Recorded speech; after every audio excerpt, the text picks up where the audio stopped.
नमस्कार, आप देख रहे हैं वीएनएम टीवी न्यूज स्टूडियो से। मैं हूं सपना, लेकर आए हूं दिन भर की अभी तक की खबरें।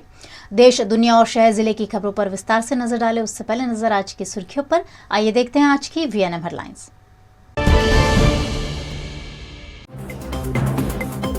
कांग्रेस अध्यक्ष का प्रचार पहुंचा गुजरात, मल्लिकार्जुन खड़गे को कांग्रेस अध्यक्ष बनने का भरोसा।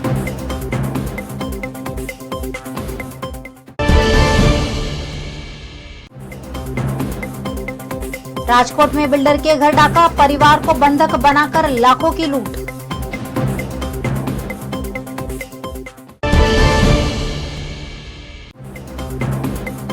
और वडोदरा में राज्य मंत्री के हाथों खुले 11 जन सेवा केंद्र, सरकारी दस्तावेज बनाने में होगी सहूलियत।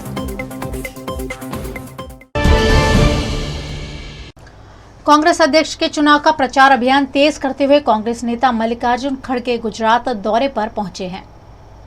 कांग्रेस के राष्ट्रीय अध्यक्ष पद की कुर्सी पर अपनी दावेदारी मजबूत करने के लिए मल्लिकार्जुन खड़गे ने शुक्रवार से अपने अभियान की शुरुआत गुजरात से की है। खड़गे गुरुवार देर रात अहमदाबाद एयरपोर्ट पहुंचे। रात्रि विश्राम के बाद आज शुक्रवार सुबह खड़गे साबरमती आश्रम पहुंचे। यहां उन्होंने महात्मा गांधी को श्रद्धांजलि दी। इसके बाद वे गुजरात कांग्रेस के कार्यालय पहुंचे। चुनावी मैदान में मल्लिकार्जुन खड़गे का मुकाबला शशि थरूर से है। खड़गे एक ऐसे नेता है जो कट्टर कांग्रेसी और गांधी परिवार के बेहद करीबी माने जाते हैं। माना जा रहा है कि खड़गे के चुनाव जीतने की संभावना ज्यादा है। अगर मल्लिकार्जुन खड़गे चुनाव जीत जाते हैं तो कांग्रेस को 51 साल बाद एक दलित अध्यक्ष मिलेगा। इससे पहले बाबू जगजीवन राम कांग्रेस के अध्यक्ष रह चुके हैं। खड़गे का लगातार 10 चुनाव जीतने का रिकॉर्ड है। वे 8 बार विधायक और 2 बार लोकसभा सांसद रहे हैं। अहमदाबाद में पत्रकारों से बात करते हुए खड़गे ने बताया कि वे कांग्रेस के वरिष्ठ नेताओं और कार्यकर्ताओं के आग्रह पर अध्यक्ष पद के लिए चुनाव लड़ रहे हैं। अध्यक्ष बनने के बाद वे सबसे ज्यादा जोर युवाओं पर देंगे। पार्टी में हर वर्ग और जाति को साथ लेकर चलेंगे। रिमोट सोनिया गांधी और राहुल गांधी के हाथ में होने के सवाल पर उन्होंने कहा कि अगर कोई अच्छी बात बताता है तो वो सीखनी चाहिए, बाकी विपक्ष के लोग गलतफहमी फैला रहे हैं। इस मौके पर उन्होंने गुजरात विधानसभा पर भी बात करते हुए कहा कि उन्हें विश्वास है कि गुजरात में अब की बार कांग्रेस की सरकार बनेगी। उन्होंने दावा किया कि प्रदेश में कांग्रेस 125 सीटें जीतेगी। वहीं गहलोत के मुद्दे पर खड़गे कुछ भी कहने से बचते नजर आए। बता दें कि कांग्रेस अध्यक्ष के लिए 17 अक्टूबर को मतदान होगा। मतगणना 19 अक्टूबर को होगी। मैं ये चुनाव लड़ रहा हूँ और मुझे विश्वास है कि सभी लोग मेरे को अपना समर्थन देंगे और खास करके जो उदयपुर डिक्लेरेशन है उसमें जो निर्णय लिए गए उस निर्णय का मैं पालन करूंगा। 50 से कम उम्र वालों को 50% संगठन में और शासन में दिलाने की मैं पूरी कोशिश करूंगा और पार्टी के हर स्तर पर भी महिलाओं को, युवाओं को, दलितों को, पिछड़े वर्गों को, सभी को एक प्लेटफॉर्म देकर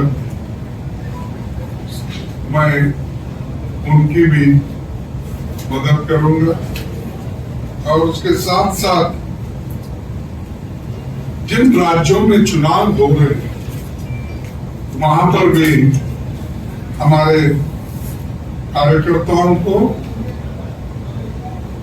हमारे नेताओं को मैं अपील करूंगा सबको मिलाने की कोशिश करूंगा और उसमें कामयाबी मैं हासिल करूंगा।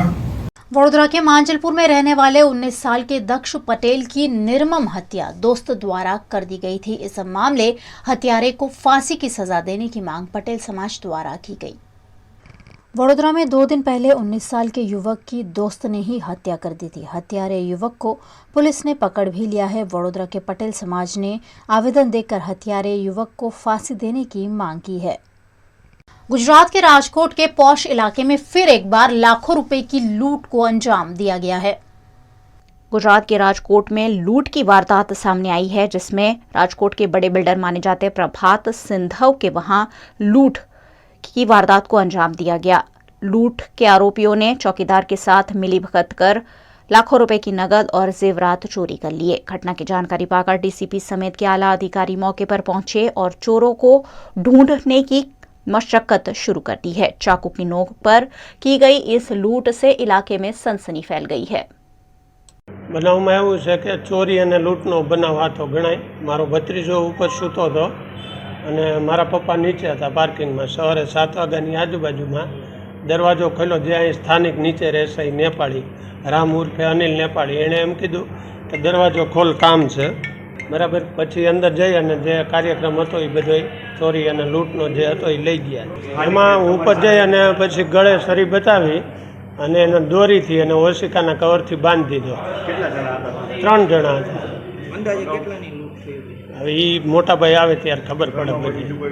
રોયલ પાર્ક સોસાયટી ખાતે આજે પ્રભાતભાઈ સિંધવનું જે મકાન જે છે એમાં એમના દીકરા જશ પ્રભાતભાઈ સિંધવ એ ગઈકાલે રાત્રે અહીંયા એમના દાદા સાથે એકલા હતા। દાદા જે છે એમના નીચેના ગ્રાઉન્ડ ફ્લોર ઉપર સૂતા હતા અને જે જશ સિંધવ અને એના જે એક પરિચિત હતા એ બંને થર્ડ ફ્લોર ઉપર જે એમનું બેડરૂમ છે એમાં સૂતા હતા।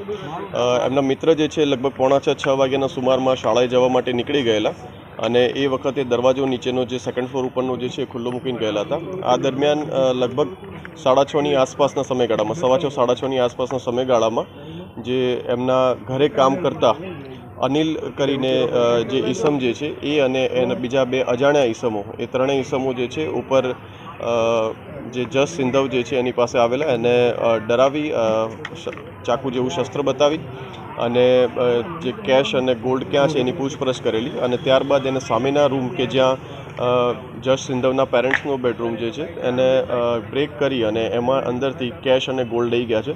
અત્યારે હાલ કેટલી કેશ અને કેટલી ગોલ્ડ ગયેલ છે એ જાણ માટે બાકી છે, કારણ કે એમના જે પેરેન્ટ્સ જે છે અત્યારે અમદાવાદથી આવી રહ્યા છે, જેથી કરીને ફર્ધર ડિટેલ્સ જે છે એમના આવ્યા પછી એમની પૂછપરછમાં જ મળશે। અત્યારે પોલીસ જે છે એ યુનિવર્સિટી પોલીસ સ્ટેશન ફરિયાદ લેવાની કામગીરી કરી રહી છે। સાથે સાથે જેટલા પણ એક્ઝિટ રૂટના અહીંના પોસિબિલિટીઝ જે છે એ તમામ રૂટ ઉપર નાકાબંધી અને સાથે સાથે એની આરોપી ઈસમોની ઓળખ કરી અને એમને શોધવાની કામગીરી સ્થાનિક પોલીસ, આજુબાજુના પોલીસ સ્ટેશનના ડી સ્ટાફ, ડીસીબી, એસઓજી આ તમામ ટીમો જે શહેરની જે છે એ તમામ કરી। वडोदरा के गोत्री में प्रभारी मंत्री प्रदीप परमार के हाथों जन सेवा केंद्र का शुभारंभ किया गया। वडोदरा में नागरिकों को ज़्यादा से ज़्यादा सुविधाओं का लाभ देने के लिए जन सेवा केंद्र चलाए जाते हैं। वडोदरा के विभिन्न 11 इलाकों में नए जन सेवा केंद्र तैयार किए गए हैं, जिसमें से अटलादरा और गोत्री जन सेवा केंद्र का गुजरात राज्य के प्रभारी मंत्री प्रदीप परमार के हाथों उद्घाटन किया गया। इस मौके पर विधायक सीमा मोहिले, वडोदरा भाजपा अध्यक्ष डॉक्टर विजय शाह, दंडक चिराग बारोट, भाजपा नेता राजेश आयरे समेत के अग्रणियों की उपस्थिति रही। વડોદરા શહેરના અલગ અલગ 11 સ્થાનો ઉપર જનસેવા કેન્દ્રની શરૂઆત કરવામાં આવી છે। જનસેવાના કેન્દ્રના માધ્યમથી અહીંના રહેવાસીઓને સરકારી યોજનાઓનો લાભ સરળતાથી મળી રહે એ દિશામાં પ્રધાનમંત્રી શ્રી નરેન્દ્ર મોદીની દૂરદ્રષ્ટિ ગુજરાતના માનનીય મુખ્યમંત્રી શ્રી ભૂપેન્દ્રભાઈ સરકારની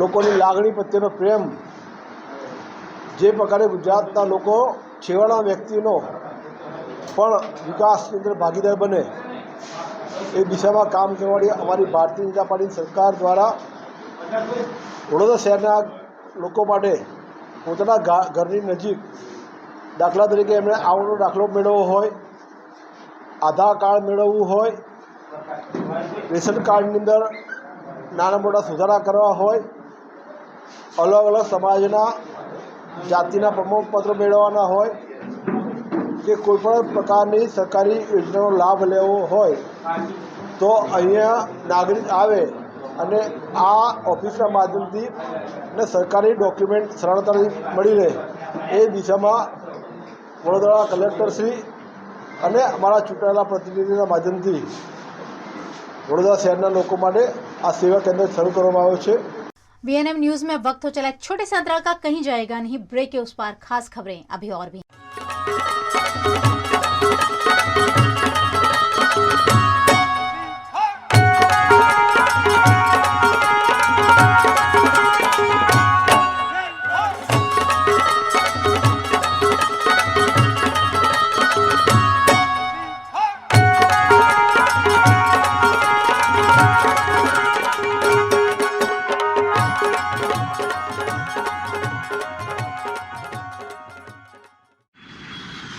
ધોરણ 12 પછી કેનેડામાં ઓછામાં ઓછા બજેટમાં કઈ રીતે સ્ટડી કરી શકાય એનું સંપૂર્ણ માર્ગદર્શન મેળવવા આજે જ વિઝિટ કરો કાનન ઇન્ટરનેશનલ, જ્યાં તમને મળશે IELTS, PTE, TOEFL, GRE અને સેટના કોચિંગ સાથે કોલેજ યુનિવર્સિટીના study options, facilities like mock test, SOP, EMI, education loan, visa filing અને pre departure everything under one roof. તો આજે જ આવો Kanan international at Trident complex, racecourse road, Vadodara.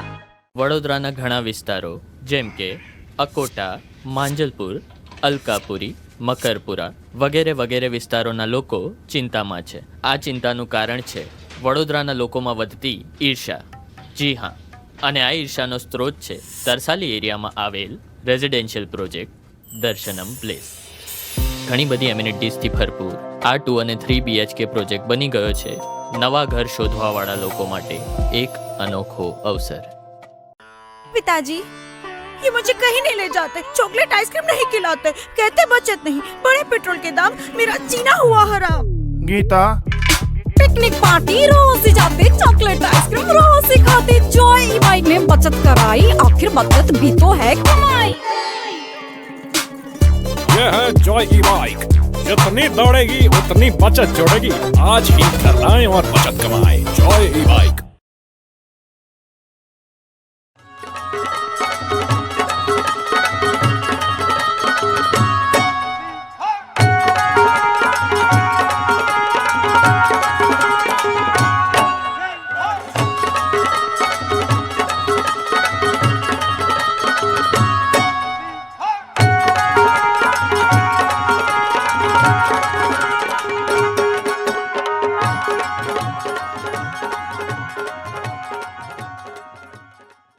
Bhavnagar के सित्सर स्पोर्ट्स कॉम्प्लेक्स में नेशनल गेम्स अंतर्गत आयोजित बास्केटबॉल की प्रतियोगिता की फाइनल मैच में काफी रोमांच देखने मिला.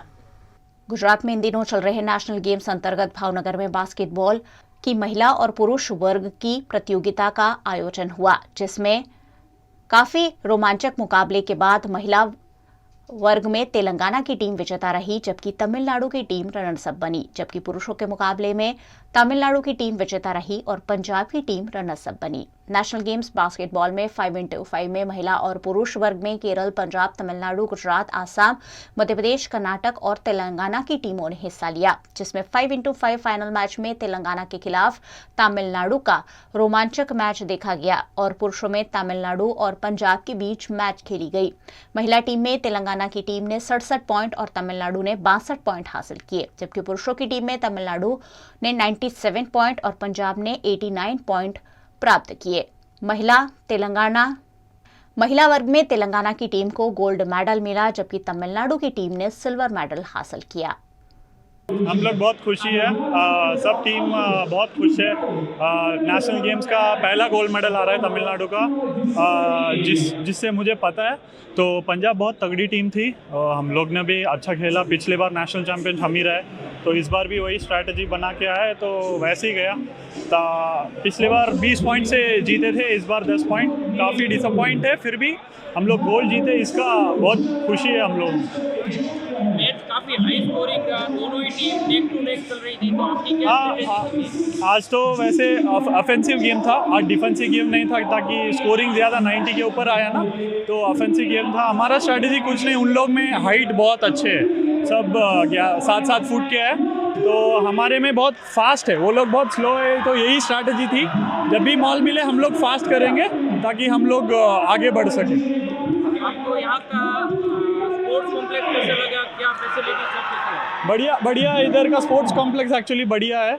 हम लोग 2018 में भी इधर आके नेशनल चैम्पियनशिप खेल चुके हैं, तो तभी नया बना था, तो अभी भी काफ़ी अच्छा है, वेल मेंटेन्ड है, बहुत अच्छा था. हम लोग को कोई दिक्कत नहीं थी गुजरात में रहने और खाने या खेलने में. वडोदरा के गोत्री में रहने वाले नितिन यादव को क्रिकेट खेलने के मुद्दे दोस्तों द्वारा पीटा गया, जिसकी पुलिस शिकायत दर्ज कराई गई है. गोत्री के महीनगर में नितिन यादव नामक युवक रहता है. क्रिकेट खेलने मुद्दे दोस्तों के साथ हुई बहस में नितिन की बेरहमी से पिटाई की गई. फिलहाल नितिन का स्टार्लिंग अस्पताल में इलाज चल रहा है. इस मामले परिजनों ने गोत्री पुलिस थाने में शिकायत दर्ज कराई है. मेरे साथ मेरा बेटा खाना खा रहा था और विक्की शर्मा उसका दोस्त है, वो घर पे आया, उसने बोला नितिन कहाँ है, हम लोगों ने बोला वो बाहर है। क्या काम है कि मेरा उससे ही पर्सनल काम है। घर से उसको साथ में लेके गए, फिर उसको मारने की पूरी प्लानिंग की गई। और क्या वजह थी उसको मारने की? क्या ये लोग मैच में कहीं दिन में झगड़ा हुआ है, फिर रात को घर से ले गए, दोस्त थे। पुलिस फरियाद की? ऐसा कुछ किया? पुलिस फरियाद की है। कितने लोग थे मारने वाले? मारने वाले विक्की शर्मा और कृष्णा। कौन सी जगह पे सर मारा गया? ये प्रिया टाकीज के पीछे। तो और क्या वारदात हुई? एक विक्की शर्मा है ना, वो घर से बुलाने आया था नितिन को। बोला था आंटी नितिन कहाँ है, तो मैंने बोला वो खाना खा रहा है, क्या काम है उसको, तो बोला कि मुझे उसी से काम है, तो घर से बुला के लेके गया था। फिर उसने उसको बहुत मारा।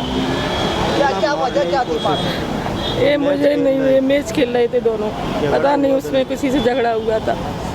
कहाँ लेके आए हो? अभी स्टेल हॉस्पिटल। क्या जवाब दिया? उसको केस करना, उसको पकड़ के कंप्लेन करो। मेरे बच्चे को मारने की कोशिश की उसने। देश के प्रधानमंत्री नरेंद्र मोदी 10 अक्टूबर को गुजरात के जामनगर में सवनी योजना के दूसरे और तीसरे चरण का लोकार्पण करेंगे। गुजरात के सौराष्ट्र के गांव-गांव में सिंचाई के लिए और पीने के लिए पानी पहुंचाने की दिशा में गुजरात सरकार ने एक और कदम उठाया है। देश के प्रधानमंत्री नरेंद्र मोदी 10 अक्टूबर को जामनगर आ रहे हैं। यहां वे 300 करोड़ से ज्यादा की लागत की सवनी योजना का लोकार्पण करेंगे, जिससे जामनगर, राजकोट, देवभूमि, द्वारका और पोरबंदर जिले को नर्मदा नदी का पानी मिल पाएगा। वहीं सवनी योजना के दूसरे चरण में लिंक 1 के पैकेज 5 का लोकार्पण होगा, जिसका पानी फीडर पंपिंग स्टेशन से जामनगर और द्वारका के तालाबों तक पहुंचाया जाएगा। सवनी योजना के तीसरे चरण में 700 करोड़ की लागत से लिंक 3 के पैकेज 7 का भी प्रधानमंत्री लोकार्पण करेंगे, जिससे कई इलाकों में पीने के लिए और फसल के लिए पानी पहुंचाया जाएगा। वडोदरा में अल्पा पटेल नामक महिला ने श्वेता दवे से न्यू लिंक लॉजिस्टिक के नाम पर बिजनेस में ठगी की है, जिसमें नेगोशिएबल इंस्ट्रूमेंट एक्ट के तहत मामला दर्ज कर कानूनी कार्यवाही की गई है, जिस पर शिकायतकर्ता की वकील मीनल गोहिल ने जानकारी दी। नेगोशिएबल इंस्ट्रूमेंट एक्टની કલમ 130 પ્રમાણે મારા અસીલ ફરિયાદીએ જે આરોપી છે જે શ્વેતાબેન વિવેક દવે એમને પેપરમાં એક પ્રેસ નોટ આપી હતી અને એવું જણાવી હતું કે પોતે લોજિસ્ટિક કરીને એક ધંધો કરે છે, કંપની ચલાવે છે અને એની ફ્રેન્ચાઇઝી આપવાની છે। એટલે એની માટે થઈને પેપરના પ્રેસ નોટને ધ્યાનમાં રાખીને મારા અસીલ એમને મળ્યા હતા અને એ લોકો વચ્ચે ધંધો કરવાના ડીલ થયું હતું। અને ત્યારબાદ શ્વેતાબેન જે આરોપી છે એમને મારા અસીલ ફરિયાદી પાસેથી અલ્પાબેન પટેલ પાસેથી 29,52,000 જેટલી મોટી રકમ લીધી હતી અને એ રકમ રીપેમેન્ટ કરવા માટે શ્વેતાબેને અલગ અલગ ચેક આપ્યા હતા। એ પૈકી 3 ચેકમાં જે ફરિયાદ થઈ હતી એનો કોર્ટ નામદાર કોર્ટ દ્વારા મેરિટ્સ પર ચાલ્યા પછી એના પર હુકમ થયેલો છે અને એ હુકમ મુજબ આરોપી શ્વેતાબેનને 3 કેસમાં અલગ અલગ 1 વર્ષની કેદની સજા અને ચેકની જેટલી એમાઉન્ટ છે એના રીપેમેન્ટ કોમ્પન્સેશન તરીકે કરવું એવો એક ઓર્ડર કરેલો છે અને વોરંટ પણ એમની સામે ઇસ્યુ કર્યું છે। જો કોમ્પન્સેશન ના આપે તો એની સામે 1 મહિનાની 2 મહિનાની એક્સટેન્શન અને બીજા 2-3 મહિનાની પણ એક્સટેન્શનની સજાનો હુકમ કરેલો છે। वडोदरा की पारुल यूनिवर्सिटी में अतुल्य अभियान अंतर्गत सुसाइड प्रिवेंशन और न्यू एजुकेशन पॉलिसी पर सेमिनार आयोजित किया गया। युवाओं में छोटी छोटी बातों में आत्महत्या की टेंडेंसी बढ़ती जा रही है, जिस पर उन्हें जागरूक करने और नई एजुकेशन पॉलिसी से छात्रों को अवगत कराने पारुल यूनिवर्सिटी द्वारा अतुल्य अभियान एक पहल के तहत सेमिनार आयोजित किया गया, जिसमें मोटिवेशनल स्पीकर डॉक्टर पवन द्विवेदी और अमम काउंसलिंग सेंटर की पूर्वी भिमानी ने छात्रों को मार्गदर्शन दिया। काल में हम लोगों ने जो परिस्थितियां देखी, ये तो सरकार हमारी मक्कम है। हमने पिछले 50 साल में चाहे केमिस्ट्री हो, चाहे बायोलॉजी हो, चाहे फिजिक्स हो, इतनी मेहनत से विद्यार्थियों को पढ़ाया था कि वो अपना खुद का वैक्सीन बना पाए। अदरवाइज जिस परिस्थिति से हम गुजर रहे थे, यहाँ पे बैठे अधिकतर लोग ये पक्का श्योर नहीं था कि कोरोना काल खत्म होने के बाद हम एक दूसरे को मिल पाएंगे या नहीं मिल पाएंगे। हम सभी अध्यापकों को अपने आप को बधाई देना चाहिए जोरदार, क्योंकि हमारे नाते वो साइंटिस्ट पैदा हुए और उन साइंटिस्ट के नाते आज हम फ्री वैक्सीनेशन करवा पाए और आज हम सभी के सभी सुरक्षित हैं, स्वस्थ हैं, क्योंकि हमने अपने क्लासरूम में फिजिक्स, हमने अपने क्लासरूम में केमिस्ट्री, हमने अपने क्लासरूम में बायोलॉजी इतनी दृढ़ता के साथ पढ़ाया था कि हम इस लेवल के साइंटिस्ट पैदा कर पाए। जहां अमेरिका अपने लोगों को बचाने में असफल हुआ, जहां पे इटली, जर्मनी, यूके जैसे देश अपने आप को बचाने में असफल रहे, वहां पे हमारा राष्ट्र अनेकों विविधताओं से भरा हुआ राष्ट्र भी हम अपने आप को बचाने में सफल रहे। वडोदरा की विश्व प्रसिद्ध एमएस यूनिवर्सिटी की फैकल्टी ऑफ परफॉर्मिंग आर्ट्स में पंडित हेमंत गंधर्व के खास शिविर का आयोजन किया गया। एमएस यूनिवर्सिटी की फैकल्टी ऑफ परफॉर्मिंग आर्ट्स में छात्रों को शास्त्रीय गीत, संगीत, नृत्य का ज्ञान दिया जाता है। परफॉर्मिंग आर्ट्स के गायन विभाग द्वारा पंडित हेमंत गंधर्व का शास्त्रीय संगीत की बंदिशों पर लेक्चर और शिविर आयोजित किया गया, जिसमें उन्होंने रामपुर घराना के अलग अलग राग और पारंपरिक बंदिशों की छात्रों को जानकारी दी। करीबन 100 से ज्यादा छात्रों ने इस ज्ञान का लाभ लिया।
नमस्कार।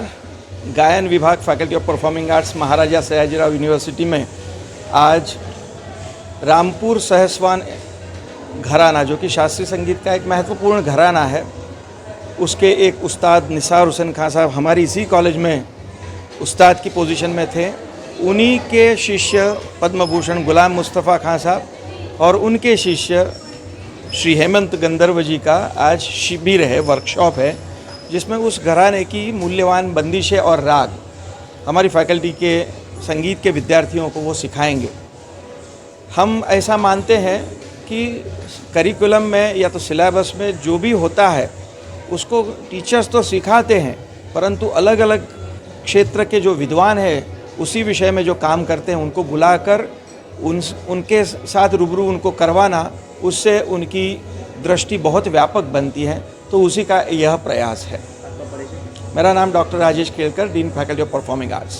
ये थी दिन भर की खबरें वीएनएम न्यूज स्टूडियो से। आप देख रहे हैं वीएनएम टीवी। वीएनएम टीवी की सारी खबरें आप यूट्यूब, फेसबुक, इंस्टाग्राम के अलावा अब OTT प्लेटफॉर्म पर लाइव देख सकते हैं। आप Dailyhunt, Jio TV, Vodafone TV, rock TV और जॉय टीवी पर 24 घंटे देख सकते हैं वीएनएम की खबरें। तो देखते रहिए वीएनएम टीवी। मुझे दीजिए इजाजत। नमस्कार।